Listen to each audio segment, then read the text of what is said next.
Hey everybody, welcome to the 757Teamz High School Football Chat. I'm Jami Frankenberry. I'm joined by Ray Nimmo making his network television debut. And of course you know Larry Rubama. We're going to talk high school football about the first half of the season. First we want to thank our sponsor. The show is presented by Lionsbridge Financial Advisors, investing and planning for clients throughout Hampton Roads. You can check them out at lionsbridgefinancial.com. Don't forget you can get this video as a podcast on the iTunes Store and on Google Play, so you can download and check us out there, listen to us. So let's talk high school football. We're going to talk about the first half of the season, and the biggest storylines. There are a couple. Ray, I know you've been to a high school football game every Friday night. What were your impressions of the first half, or some big storylines that you recall? Well, I haven't seen them yet, but I think the resurgence of the past with Deep Creek and Lansdowne getting back to where they were about a decade ago. Lansdowne made 3 straight state championships. Deep Creek has a state championship appearance in their history, and both of them undefeated right now, looking very solid. I think that is something that's been very refreshing for the area to have some different programs around that number 1 spot. Yeah, Deep Creek has really been a big story. Larry, I know you and I saw them play Indian River last week. What were your impressions of the first half of the football season? You know, for Deep Creek to be able to bounce back the way they did, I mean, they were down at halftime. They lose their starting quarterback at the start of the third quarter. Their running back was held in check, and they still were able to find a way to come back and then held off Indian River before a crowd of 5,000, everybody standing, and to do it at the end of the game. I mean, it was just impressive. It was really good to see them. And Coach Andre Twine, you know, he was sprinting all over the field, dumped with water and everything. And, you know, his excitement is rubbing off on the players as well. Yeah, he's had a big impact on them. They're 5-0. They have a couple big games coming up. So at the midpoint, they've really been a big story. Another big story is the Norcom Greyhounds. Yeah. You know, Larry Archie's done a really good job with them. Larry, what are your impressions of the Greyhounds so far? They're really impressive. I mean, to knock off the 2 teams they did at the beginning of the season on the road, 2 very good programs, then to come back and take care of business in the Eastern District. They're setting up, they're getting ready. They don't want to look too far ahead. They got Northview this week. They don't want to look too far ahead, but they got Lake Taylor coming up. I mean, they got a good chance. 6-0 right now. This is a team that was 6-5 last year. Year before that, they won 1 game. Larry Archie's got those guys playing really well right now. Yeah, no, I know, Ray, you did the Eastern District preview for us. You predicted Lake Taylor would be one. Norcom is up there. What were your thoughts heading into this season on both of those teams? I think the parity in the Eastern District, it's always been there, but I think this year especially, Lake Taylor has a real shot to be dethroned. We'll see how that pans out until somebody knocks them off. Lake Taylor is the champ. So Norcom is looking good right now. Booker T gave Norcom a shot for their money. So I think any team can beat anybody in the Eastern District, as per usual.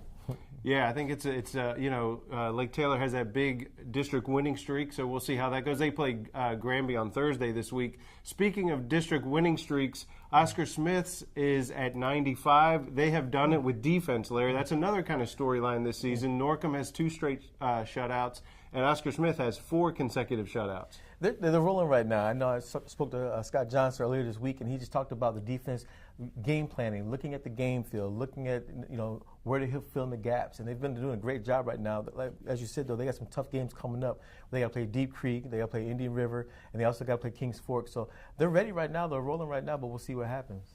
Yeah, so let's talk about the first half MVPs. We had a Twitter poll this weekend. Some guys who really did well in that poll. Lansdowne QB Brent Stukes has done a great job. Deep Creek running back Damian Everett.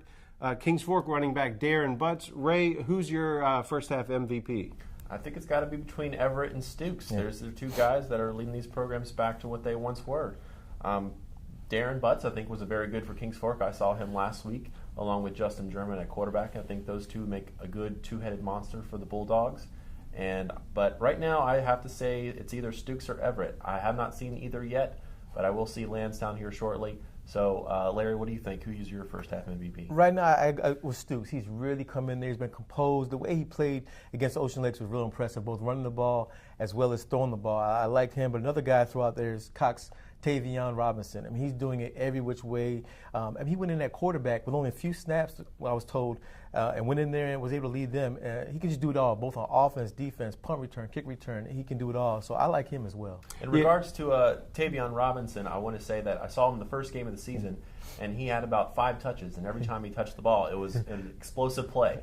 Electric. And against Ocean Lakes, when their starting quarterback went down with starting quarterback went down with an injury, and he didn't start, and then their backup had a mispitch, and so Tavion came in, and as soon as he came in, the offense was completely different. It was very explosive, and it was something that Ocean Lakes did not plan for.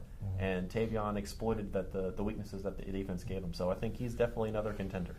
Yeah, Robinson has a touchdown rushing, receiving, throwing. I don't think he has one receiving. He has kick return, interception return, punt return. So he's been dangerous with the ball. Some other guys who have really played well this season, of course, Taraja Mitchell, who was ranked number 1 in your preseason rankings.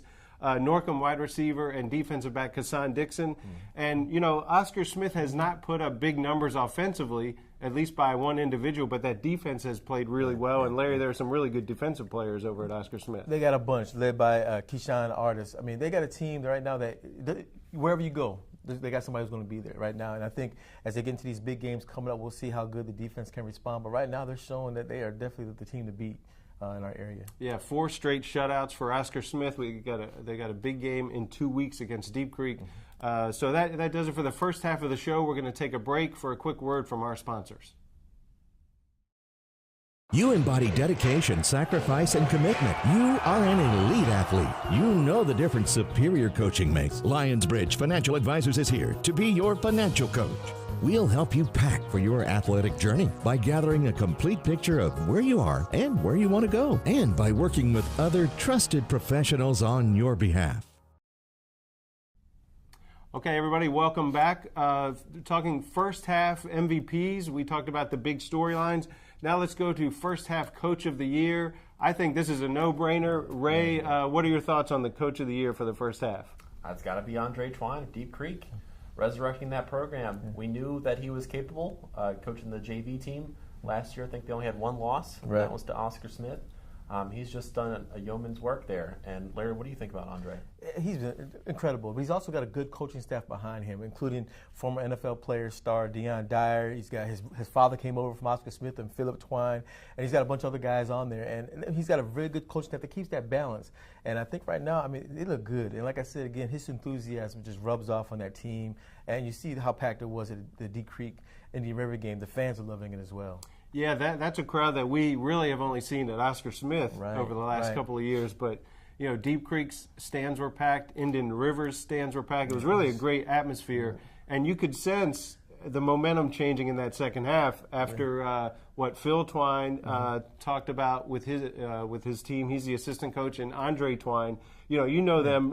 You've talked to them quite a bit. I mean, it's not a total surprise that they're where they are, but still to be 5-0 is pretty impressive. I didn't see it. I definitely didn't see that coming. But they keep telling me every week, you better be a believer. We're going to keep proving you wrong, and so far they have.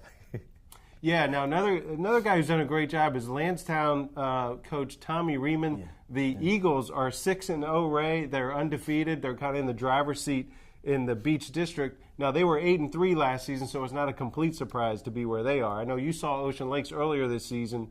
But what are your thoughts on Lansdowne? I was very interested to see the result against Ocean Lakes. I've seen Ocean Lakes a couple times this season, and Xander Jedlick at quarterback really looked impressive for the Dolphins.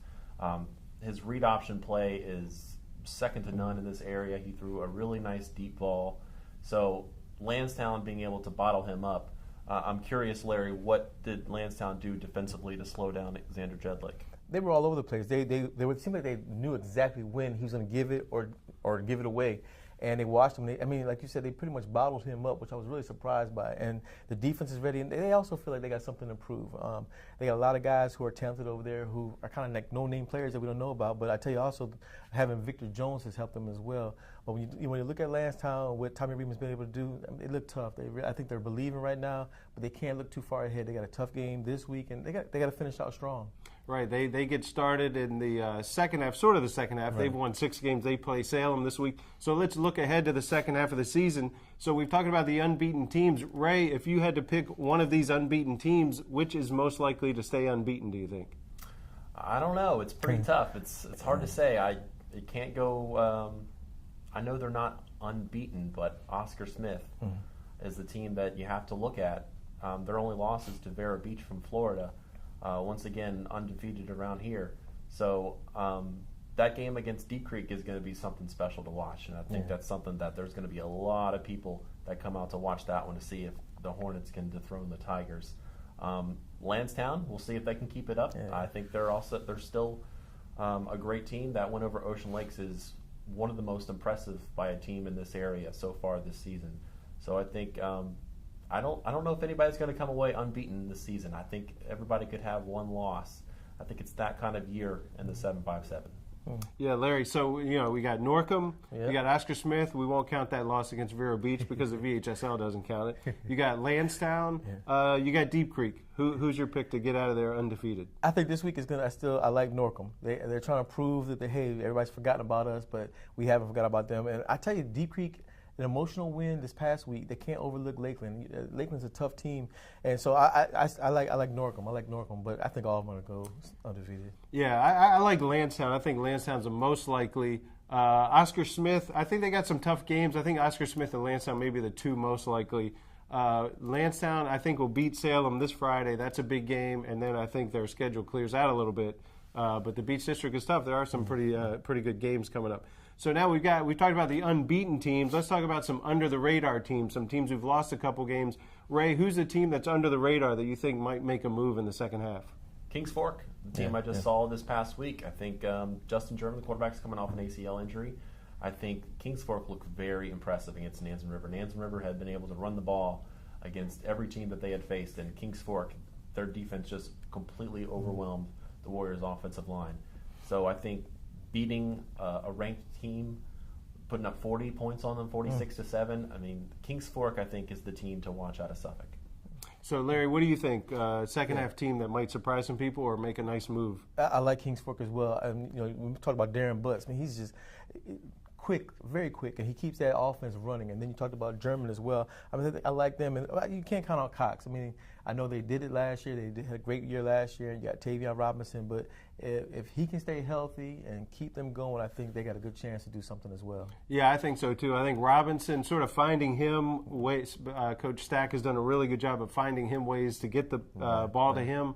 I think he's going to make a big difference. So I think Cox is going to make a pretty good push.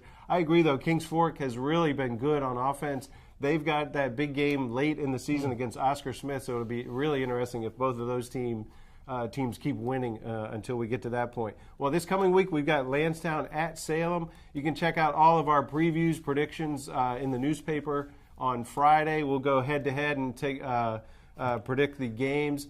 Don't forget to join us at 757Teamz.com every Friday night for high school football updates and scores, our scoreboard. And then, you can follow along with us on Twitter at 757Teamz.com. Thanks again to our sponsor, Lionsbridge Financial Advisors. You can check them out at lionsbridgefinancial.com. Thanks for joining us, everybody.